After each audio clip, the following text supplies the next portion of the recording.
In the hidden chambers of the rainforest, life begins not with a roar, nor with a burst of color, but with the subtle rhythm of a colony that moves like breath itself. Deep within a living wall made entirely of interlocked bodies, a single larva hangs suspended, cradled by thousands of tireless workers. They gather around it like devoted artisans, massaging, grooming, feeding, and adjusting its position with an instinctive choreography perfected through millions of years. The bivouac contracts and expands, almost like a giant lung made of living bodies. No individual commands, yet every worker knows exactly what to do. Rain starts to fall in heavy sheets, striking the forest canopy with drumming force. But the living fortress reacts instantly. Workers climb upward and seal every gap with overlapping limbs. Water beads and rolls off the outer shell, while the inner chambers remain warm and dry. At the heart of the colony, the queen pulses with life. Her scent travels outward in invisible waves, guiding the actions of every worker from the outer perimeter to the deepest brood chamber. A parasitic phorid fly dives toward the entrance, searching for a vulnerable larva, but soldiers surge forward in a flash, creating a wall of living shields. The brood escort races inward with perfect precision, the colony adapting in a single collective heartbeat. Inside, nurses knead the larva's sides with expert care. Under the dim, filtered light of the rainforest floor, the larva begins to curl. Its skin loosens. Silence follows, and then the outer layer splits. Workers instantly peel away the old skin as transformation begins. A new pupa emerges, pale and delicate. They place it among perfectly spaced towers of pupae, living pillars arranged with geometric precision. The colony reshapes itself around them, adjusting ventilation, warmth, and protection. At the edges of the bivouac, danger always waits. An antbird lurks, hoping for a stray worker. Soldiers snap into formation, their antennae tapping in unison, sending warning signals through the ranks. Inside, the nurses polish the pupae carefully, removing specks of dirt and smoothing the delicate surfaces. The brood rises and falls like a beating heart. The queen's pheromones roll outward, synchronizing thousands of minds into one. Moisture builds in the humid air, and ventilation begins. Workers pump their gasters rhythmically, opening and closing microscopic gaps to wick away dampness. Behind the thin pupal skin, pigment begins to darken. Nurses nip away the last fragments until the pupa twitches. The forest night sharpens every vibration. Beneath the shell, limbs strain toward emergence. A crack forms. With a soft push, a new worker slides out into the warm corridor of bodies. She is amber-colored, trembling, and soft. Immediately, attendants surround her, grooming her, coating her with the colony's scent, and teaching her how to step with purpose. Before dawn, she begins her training, gripping leaf veins, climbing bark, navigating pheromone paths. She shadows experienced workers and soldiers who tap her lightly with antennae, teaching her the language of caution, speed, and survival.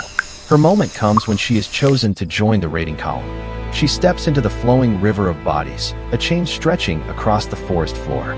Sunlight filters through the canopy as she hardens with each stride. Ahead, katydids thrash, but the swarm overwhelms them with perfect coordination. Chemical signals flash down the line. Soldiers intercept an antbird, driving it back. A cloud of phorid flies swoops low, but workers above form living roofs of leaves to shield the vulnerable porters below. A massive centipede lunges, venomous claws slashing. But the response is immediate. Mandibles clamp onto its joints, immobilizing it layer by layer. Rain begins again, slicking the ground, but the column adapts. Workers link their bodies into bridges across gaps, a living architecture that rises and dissolves as needed. When the path is crossed, the bridge disassembles into the river of bodies without hesitation. As dawn approaches, prey fragments carried by porters reach the queen's chamber. Workers widen the lanes to make space. The larvae receive their first nourishment in a rapid cycle that fuels growth throughout the colony. Outside, workers rebuild the bivouac, weaving themselves into new chambers and ventilation shafts. The fortress grows and reshapes itself with remarkable speed. Beyond the bivouac, the jungle braces for the moving storm. Columns split and merge with elegant fluidity, flowing around roots and fallen logs. The ants' red scent trails and vibrations, navigating through the forest without a single pair of eyes among them. Enemies hide among leaves, but hesitation is fatal. Mandibles snap open and closed in terrifying unison. Larger predators wait for the swarm to pass. Even they know better than to challenge this living tide. The colony's bridges reform, their chains strengthened by new workers. They carry their brood through storms, through floods, through the chaos of the jungle. The queen, hidden deep inside the fortress, leads with scent alone. Her pheromones write the silent laws that every worker obeys without question. The jungle becomes their battlefield, their sanctuary, their home. Every fallen creature becomes nourishment. Workers dismantle prey with surgical precision, turning flesh into energy that fuels the colony's pulse.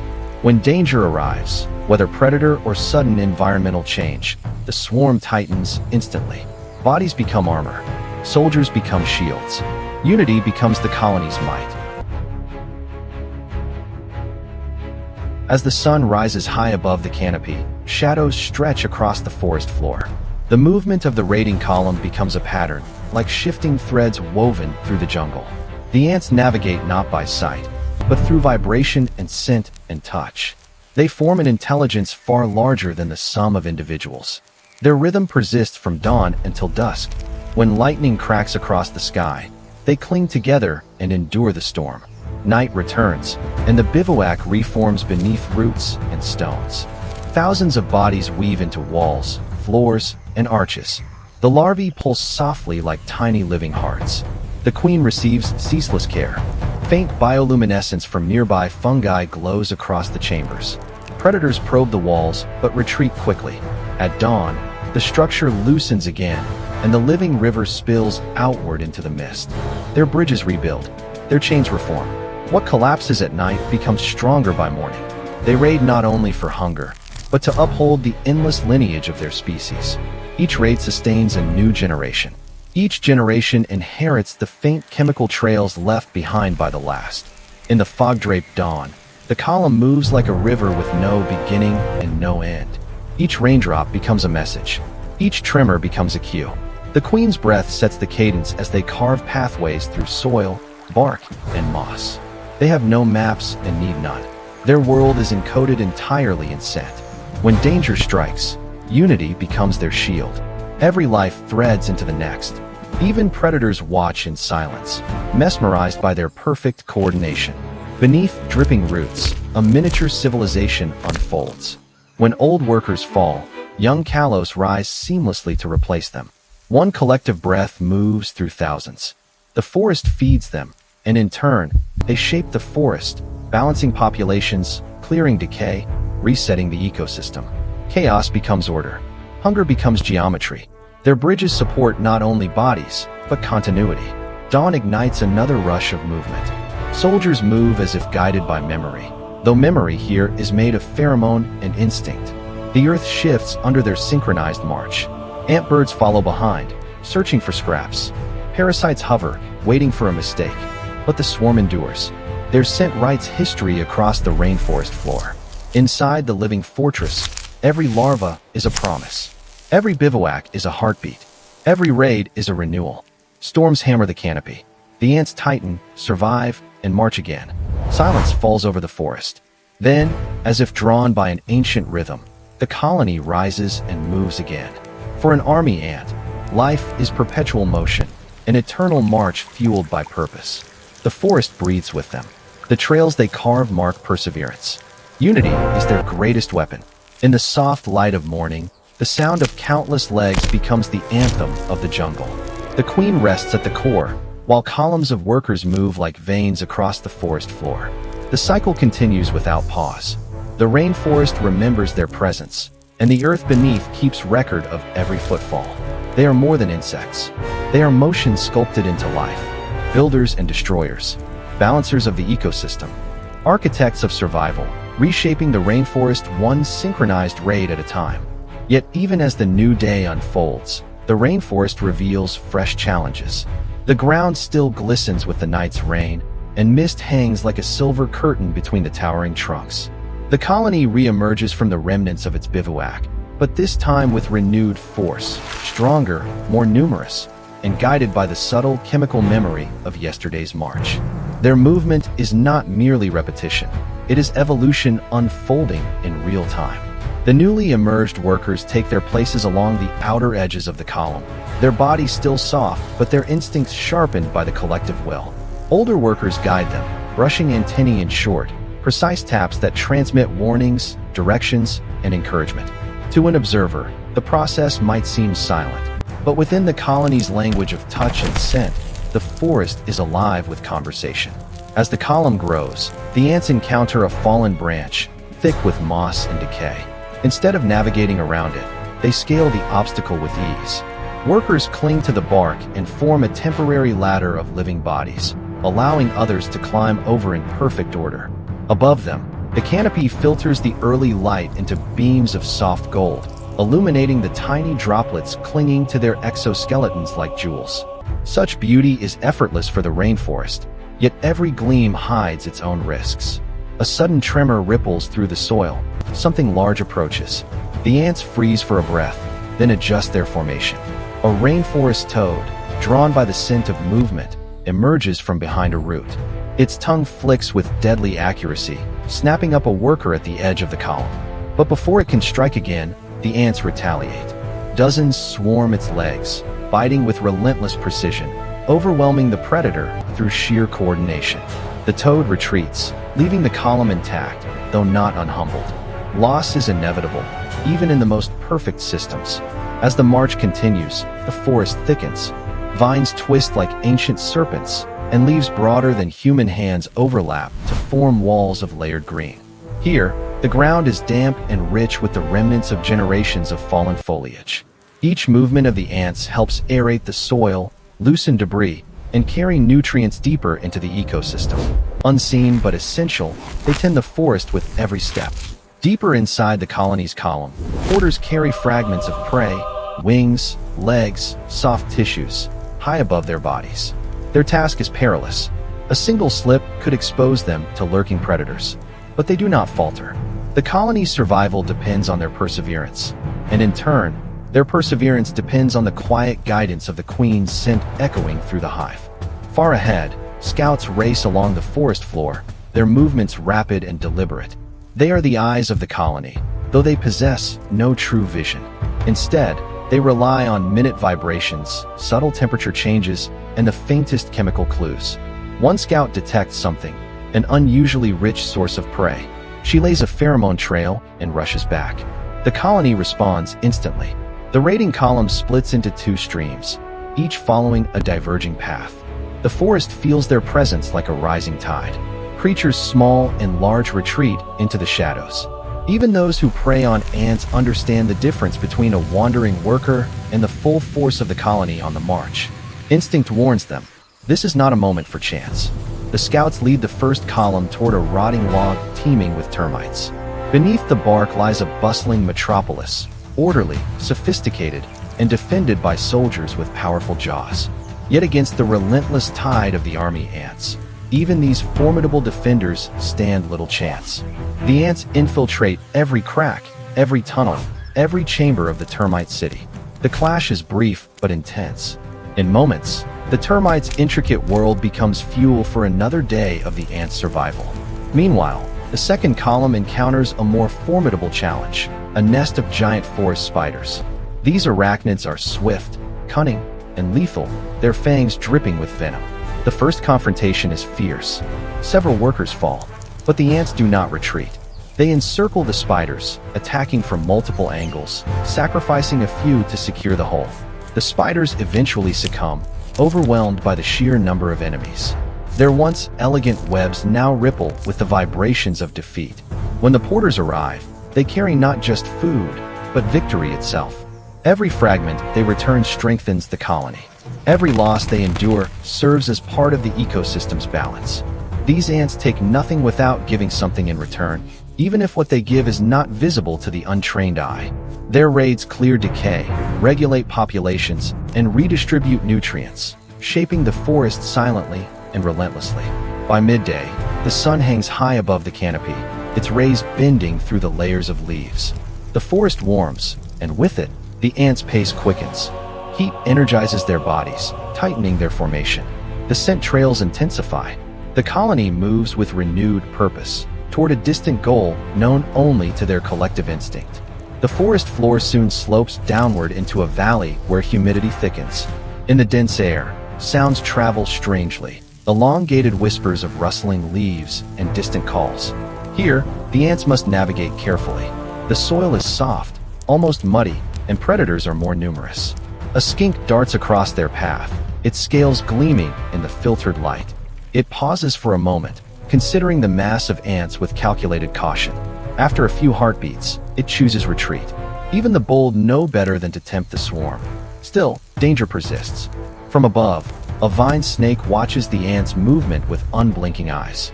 Its slender body sways gently, mimicking the leaves, almost indistinguishable from the foliage around it. It waits, coiled, patient. When opportunity presents itself, a worker momentarily detached from the line. The snake strikes with startling speed, snatching the ant in a single motion. Yet even this calculated predator withdraws before the column notices. One mistake could cost it far more than a single meal. Despite the ever-present threats, the ants press on, carving new trails through the undergrowth. Behind them, the forest rearranges itself. Plants shed leaves. Insects shift territories. Fungi bloom along their abandoned paths. Every day, the rainforest reshapes itself around the ants' movement, as if acknowledging that this small but mighty species plays a role larger than any single creature. As the afternoon wanes, the column slows. The workers begin to gather, reforming the bivouac once more. But this time, the structure is larger and more intricate than the previous day. The colony has grown. New workers have emerged. New larvae pulse with promise in the queen's chambers. The fortress rises again, not from dead material, but from the living, breathing bodies of its devoted citizens. Inside the bivouac, the atmosphere is warm and resonant with purpose. Workers unpack the day's harvest, distributing food to larvae whose bodies swell with nourishment. Pupae are tended meticulously. The queen is groomed, fed, and kept in perfect condition. She responds by releasing pheromones that seep through the chambers like ancient songs, songs of unity, of resilience, and of relentless continuity. As dusk creeps across the forest, faint bioluminescent fungi glow like distant stars scattered across the ground. Shadows stretch, elongating the towering forms of trees and roots. Nightlife awakens. Frogs call in rhythmic croaks, insects hum in layered tones, and distant predators prowl the darkness. But inside the bivouac, there is only calm. Only the soft whispers of workers shifting positions, adjusting the contours of their living architecture with practiced ease. Hours pass. The forest breathes in cycles.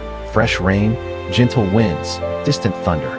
The world outside twists in patterns of chaos and beauty. Yet the ants remain unified, their sense of time governed not by light or darkness, but by rhythm.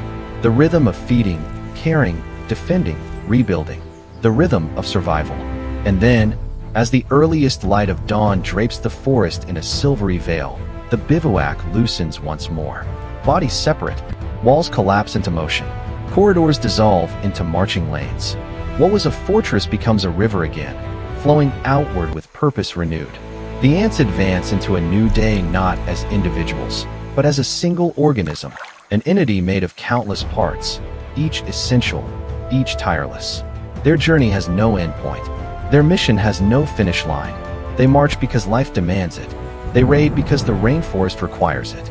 They endure because unity is their greatest inheritance. In the grand story of the natural world, they are both architects and caretakers, warriors and healers, destroyers and cultivators. Their existence shapes the rainforest as surely as rain carves the soil and sunlight feeds the canopy. And so, beneath the towering trees and the endless green shadow, the colony marches forward once again, into danger, into opportunity, into the ever-unfolding tapestry of nature. Their legacy is not written in stone or remembered in monuments. It is etched in trails of scent, in the shifting architecture of their bivouacs, in the countless generations that rise and fall within this living empire. For the army ant, life is a perpetual march, an ancient rhythm carried forward by millions of tiny legs and one unbreakable will. And as the forest listens, one truth echoes through the trees. The march never ends.